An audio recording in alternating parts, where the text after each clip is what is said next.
Hey guys, I wanted to invite you to join me for a live stream I'm doing Friday, May 8th from 5 p.m. to 9 p.m. Pacific, right here on youtube.com/christiangeekcentral, where I will be sharing my picks for favorite bang-for-your-buck games that give you a lot of playtime, a lot of fun, for a relatively small amount of money. So I hope you'll come and join me, hang out, and have some fun. Hope to see you then. Thanks. Bye-bye. christiangeekcentral.com.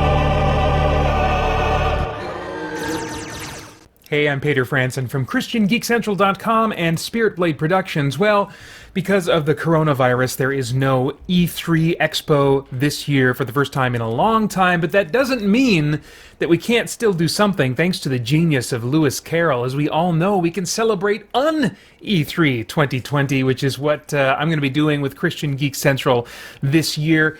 First off, we had Stadia Connect. Now, this is the first of two. Another one's supposed to be coming later on in the summer. Looks like maybe they're going to double dip a little bit in that time range that E3 was previously scheduled for, to kind of get ahead of the game a little bit now, because in all likelihood, other companies who had already planned to release a bunch of news around E3 time this year are still going to be releasing it somehow, some way. It's just going to be interesting to see how and when it all trickles out, what explosions happen here and there. Well, this seemed like the first starting shot of what I'm calling Un-E3 2020. Basically, Stadia was riding on the kind of momentum that they built with the recent 2-month trial they made available for everyone that wants to try Stadia Pro for free, which allows you to take advantage of some of the benefits of that tier of their service, as opposed to just the free version that's available to anybody. And one of the benefits is a bunch of free games that you're able to take advantage of, and they listed a bunch of them, which include coming in the fall. Maybe, let's see, was this a free one or not? I can't remember. No, not free, but available. This fall, Jedi Fallen Order, and then Madden, NFL, blah, blah, sportsy something, and FIFA. Interesting. I mean, these are both games from EA, a major publisher, and Jedi Fallen Order was a big success for them. But then these other two games, Madden and FIFA, although they're very huge, definitely said to me, along with some other things, other games they mentioned, started to paint a picture to me of what kind of audience they are maybe trying to reach, as I speculate looking at this. So let me just continue with what else I saw and what kind of, I think, feeds into that theory. The next game they spotlighted was Doom Eternal, which has been available on the service for a little while now. And that's known for being a very fast and frenetic game that you would require really quick response time. And so that's kind of been like their flagship title, in a sense, to showcase what Stadia is capable of and how they compensate for lag and things like that. And reportedly, a number of people have had good experiences playing Doom Eternal. Not necessarily like exactly the same as playing it on a console, just in your own home, but still very, very good. So they spotlighted that. Then Octopath Traveler, which they said is available today, which really caught my interest. I've always been interested in that title, but it's been kind of stranded on a Nintendo console that I have no interest in getting, and so that certainly got my attention. Then they really started moving into some family-oriented or casual game-oriented type stuff. There's Rock of Ages 3 that's coming in June. They did break that rhythm a little bit with Zombie Army 4 releasing on May 1st. I'm a little bit curious about that. That's coming to the Pro free games lineup on May 1st. And then they got into Wave Break. They showed a promo for that. That's coming first to Stadia in the summer of 2020. And then they had a game called Ember. Early access is starting May 21st. A game called Get Packed. And so there was just kind of a slew of games that they were showing that seemed to, including a lot in the featured free games at the Pro tier, seemed to be lighter games. Certainly not like really intense, twitchy reflex type titles, but definitely had a little bit more of a cartoony, family-friendly kind of vibe to them.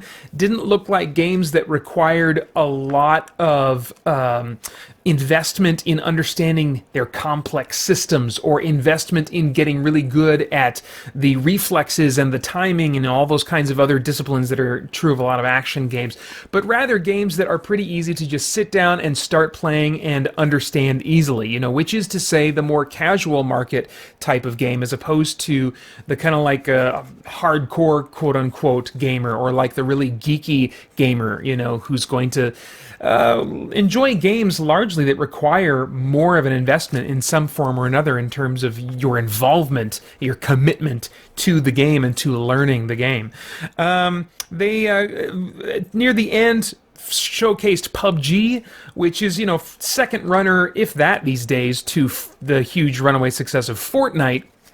And so I think that it was a good title for them to have, to again reach out to some of those more kind of core gamers. But again, the general impression that I got from this event, and for what Stadia is all about, is that it's not necessarily for the hardcore gamer, but maybe for the mom and dad who used to be much more involved in the hobby, but now for financial reasons or time constraints or whatever reason, they just aren't as immersed in the hobby as they used to be, and so they might be looking for something that's going to be more cost effective, that's going to be a little bit more risk free, to kind of try out and see if maybe, this would be the right fit for them and their family, without having to invest in a huge console or a great PC or something like that. So I think there's an audience potentially for this, but it's probably not the audience of hardcore gamers, people that really like video games as their main hobby,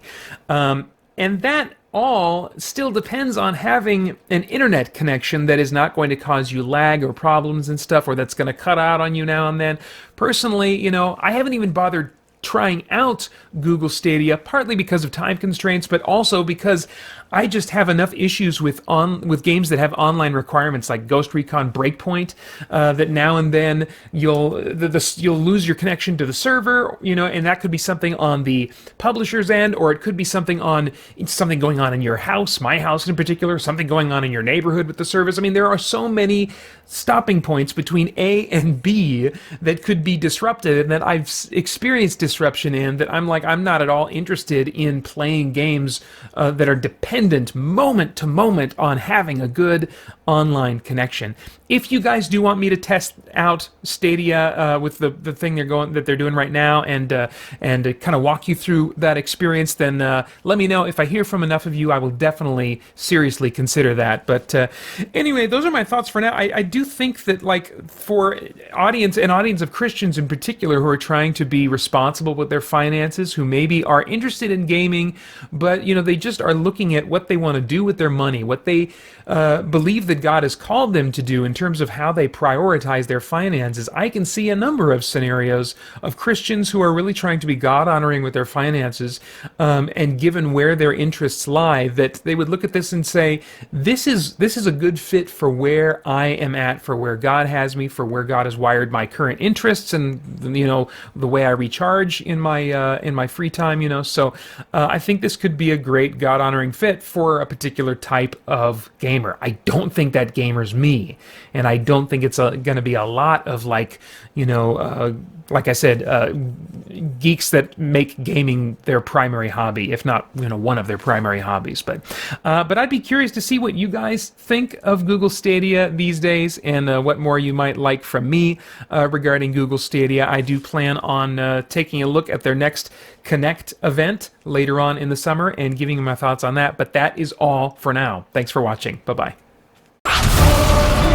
Burn, ungodly filth!